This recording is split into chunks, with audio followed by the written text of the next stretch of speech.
Hi guys, my name's Mina. I'm single now, but I used to be married to a horrible guy named Jack. His parents, Shane and Irina, were just as bad, constantly making me feel unwelcome. To be honest, Jack and I both had good jobs and earned a lot of money, but his parents never acknowledged that. They thought I was a gold digger living off their son, partly because Jack kept saying things like, Mia is very lucky to marry me. She loves a luxurious life, and she couldn't have that without my help. He even told them I handle most of our finances, which wasn't true. Oh, Jack, you're so generous, his parents would say. Any woman would be lucky to have you. Mia, you better take care of him properly. If he leaves you, you'll be left with nothing. Thank God we made you sign a prenup, they added. We knew Mia wouldn't amount to anything, so we had to protect our son. Yes, they made me sign a prenup. I don't mind prenups, but what angered me was Jack not discussing it with me beforehand. He always told his parents I earned way less than him and depended on him for everything, so they assumed I was a gold digger. Jack insisted I go along with his lies because he didn't want his family to look down on him if they knew I earned more. I loved Jack and didn't want him to feel humiliated, so I put up with the insults. I was a fool for marrying him. He didn't love or respect me, regularly humiliating me for supposedly earning less and spending all his money. The truth was, he got fired a year ago and was dependent on me. But he didn't want his parents to know. The final straw came when I bought a house. I received an inheritance from a relative and decided to invest it in a house. I found a beautiful one and bought it, putting the title in my name only. Jack protested, but I reminded him he didn't contribute a cent. He wouldn't stop pestering me, though. Things came to a head at a family dinner when his parents brought up the house. So I cured you too, bought a big house. It's truly one of a kind. Did you move in yet? Shane asked. Yes, we finalized the deal a month ago, Jack replied. We're still settling in, but it's nice to have our own place. So did you buy the house jointly? Irina asked. I don't see how your meager salary could afford such a big house, Mia. I guess my son paid most of the money. No, Mom, you're wrong. I didn't pay most of the money, Jack said. At this point, I expected him to correct them and acknowledge that I paid in full and owned the house. But what he said next blew my mind. Actually, I paid for the entire house. My job's been going so well that I could save up a lot of money, so I thought I'd buy a house in my name. I knew it, Shane explained. My son is so successful, buying a huge house all by himself. I'm so happy for you, Jack. Oh my God, I'm so proud of you, son, Irina added. It must have been a huge feat to buy your own house. You've reached the peak of success. They kept congratulating Jack and ignoring me. I tried to get his attention, but he avoided my gaze. I was furious but held my tongue, not wanting to cause a scene in front of his parents. As soon as we left, I confronted him. What the hell was that, Jack? Why did you tell your parents you bought the house by yourself? You didn't spend a penny on it. Relax, Mia, he said. I told them to make them happy. I don't want them to know I lost my job. They'd be extremely disappointed. What else was I supposed to do? You could have said we went 50-50 on the house, but no, you took all the credit, I replied. I feel humiliated and cheated. This is very unfair. Look, what's done is done. I'm not going back to correct myself, he said. That was the breaking point for me. I would not humiliate myself like that. Who cares what my parents think? Let them be. He had no problem humiliating me, but wouldn't face the truth himself. That day, I realized Jack had completely changed after our marriage. He no longer cared about me or my feelings. He had been mooching off me for the last year and showed no signs of getting a job. I was tired of shouldering all the family expenses, and he even fought with me to put his name on the house title. Somewhere in my mind, I knew he was using me, but I was on the fence about what to do. That was until something drastic happened. The next evening, as I was making myself a snack, I heard the doorbell ring. Curious, I went to see who it was because there was a lot of commotion at the door. Jack hurried downstairs, looking uneasy, and opened the door. To my shock, his parents were there with all their stuff, smiling and laughing with Jack as they brought their things inside. Before I could ask what was going on, they said, "Jack, we got all our stuff here. We packed as soon as you told us we could stay. You are the best son ever." "We knew we raised you right," Irina added. "When you told us to come stay at your new house, I told all my friends what a great son you are. We're so proud of you." "I'm glad to make you proud, Mom and Dad," Jack replied. "It's nothing, really. You guys were right. You need to stay with us since I bought such a big house with plenty of room for you." My mouth dropped open. In no world did I ever approve of Jack inviting his parents to stay in my house. This charade had gone too far. Still, I didn't want to confront Jack in front of his family. There was no way his parents were living in my house. But I tried to find a way to deal with the situation gently. They continued dreaming out loud about their new living arrangements. "Oh, it's so nice to finally live in a big house. We were getting cramped in the old place. I'm so proud of my son for being this successful. This house is magnificent," Irina said. "Yeah, and has 4 bedrooms. Imagine that, Irina," Shane added. "Oh my God, yes, 4 bedrooms. We'll take the biggest one. It would be a dream come true. Jack, show us the biggest and best room." "Why don't you two wait here while I have a chat with Jack?" I said. "I'm sure he has a lot of explaining to do." Jack looked panicked and avoided my eyes. He knew he was in deep trouble. I was already furious at my in-laws' sudden arrival and their demands for the biggest room. Jack could tell this wasn't going to end well for him, so he tried to hide behind his parents. "Why do we need to talk in private?" he said. "Since my parents will stay here, we can just talk in front of them. It won't be a problem." "Are you sure about that, Jack?" "Well, I don't mind discussing this in front of your parents if you don't."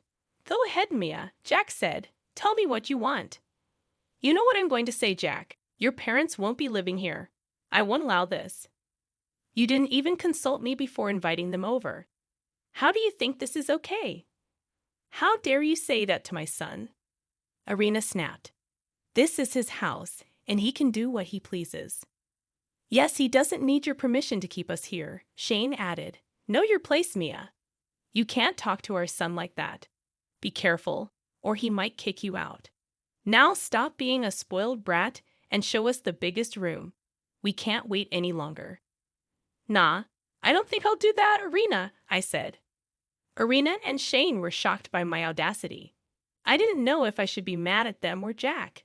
Yes, they were entitled, but it was Jack's fault for lying and inviting them over.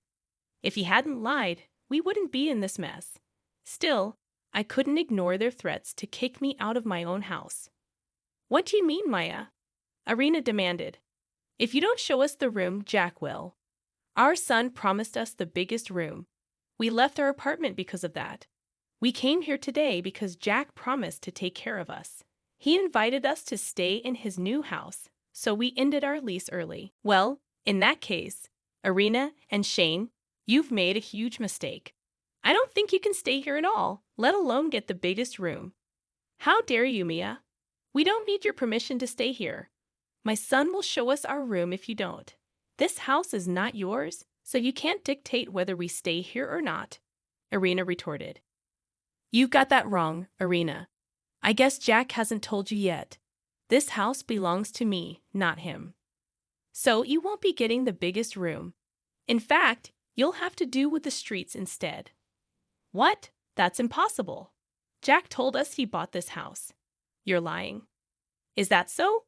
Then why don't you ask Jack and find out the truth? I'm sure he'll clear everything up." "Damn right we will. Jack, tell your wife she's being a lying witch right now." "Yeah, Jack, tell her you own the house. You said so yourself." Both Shane and Irina looked expectantly at Jack, hoping he would confirm their belief. Jack stared at his feet, saying nothing. Slowly, it dawned on his parents that I might be telling the truth. They were still incredulous, as they had believed I was a gold digger with a poor job, while their son was the hardworking, successful one. "Jack, why aren't you saying anything? This house belongs to you, right?" That's what you told us. Why are you being so quiet? Jack, tell her she can't kick us out. What will he say, guys? He's been lying to you all this time. I can even show you the property papers proving I am the sole owner of this house. That can't be true. You work a simple job and don't have a lot of money. My son has a huge income and can afford this house. There is no way this house is yours. Correction, Irina. Your son had a huge income. He also didn't tell you he was fired from his job a year ago. Since then, he's been living off my income. For your information, I have a very good job. Just because I don't show off doesn't mean I'm poor. Oh boy, you should have seen the expressions on Shane and Irina's faces when I revealed the truth. They were totally dumbstruck. Jack, as usual, continued to stare at the floor, refusing to meet his parents' eyes. Jack, is this true? Irina demanded. You said this house was yours.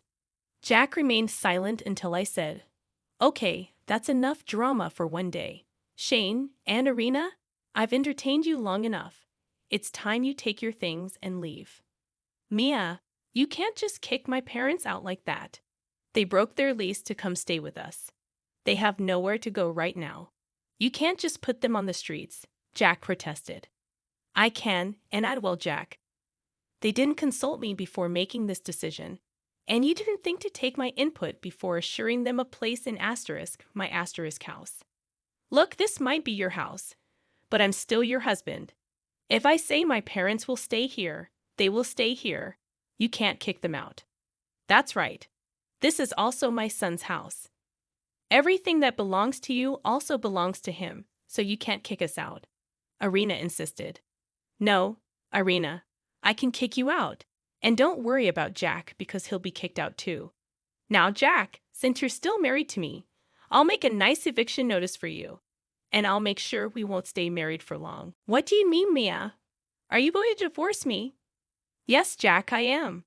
I'll call my lawyer tomorrow to set up an appointment. We'll serve you by next week. Jack panicked at the mention of divorce. He looked furious, acting as if I couldn't possibly go through with it. You can go ahead and divorce me, Mia, but if you do, I'll take half the house and claim alimony from you, he threatened. How do you plan to do that, Jack? Have you forgotten the prenup you and your parents made me sign? Do you want me to remind you what it said? Jack suddenly remembered the prenup, which clearly stated that neither of us could claim alimony, and our private assets would remain separate in case of a divorce. Back then, Jack and his parents had made me sign it to protect him, never imagining he would end up on the losing side. Their faith in his success blinded them to the potential twists of fate. Their demeanor changed instantly. We don't have to jump to a divorce right away. We can sit down and have an adult conversation about this, they said. Yes, Mia, let's calm down and talk this out. I'm sure we can arrive at a compromise that will be beneficial for everyone. I don't care what would be beneficial for you. I refuse to be the cash cow for you, Jack, and I refuse to let your parents take advantage of me after how badly they treated me. That was in the past, Mia. Many years have passed since then. I'm sure you can look past that now. It was a very minor issue. You and Irina just threatened to have me kicked out because I refused to house you. And that happened just a few minutes ago. No more excuses. You and Irina need to leave before I call the cops. I would prefer if Jack leaves as well, but if he needs an eviction notice, he will get that soon. Jack, Shane, and Irina started begging me to change my mind. Those two idiots had really ended their lease to move in with us. Jack thought he could convince me to play along like I had in the past. He had no idea I would stand up for myself and stop being a pushover. I was done being the family doormat. Not anymore. When Irina and Shane refused to leave after an hour, I called the cops. They came and escorted them out of the house. After Irina and Shane left, Jack screamed at me for humiliating his parents. I reminded him he had only a month to vacate my house. That made him switch his behavior to being apologetic and remorseful. The way this family changed their behavior gave me a headache. Thankfully, I didn't have to deal with them for long. From that night onwards, I didn't allow Jack into my room. He stayed in the guest room until it was time for him to leave. Yes, he was served with an eviction notice, so he had no choice. Meanwhile, his parents, after spending a huge chunk of their savings on a hotel, were forced to find a new place to rent. Surprisingly, they didn't allow Jack into their new place. Jack was left scrambling for accommodation, just like his parents. It seems their relationship has become strained. They blamed each other for their present condition, and now his parents refuse to support Jack anymore. Jack had to couch surf at his friends' places until he found a job. I filed for divorce. There was no way I was staying with him anymore. He disrespected me and revealed himself to be a vain and selfish man, nothing like the person I fell in love with. Jack tried his best to change my mind, but I was firm in my decision. I refused to be taken advantage of anymore. Since we didn't have kids, our divorce was finalized after 6 months of separation. In those 6 months, I rebuilt my life and started dating again. Surprisingly, Jack still hopes we can get back together, but that will remain a dream for him only.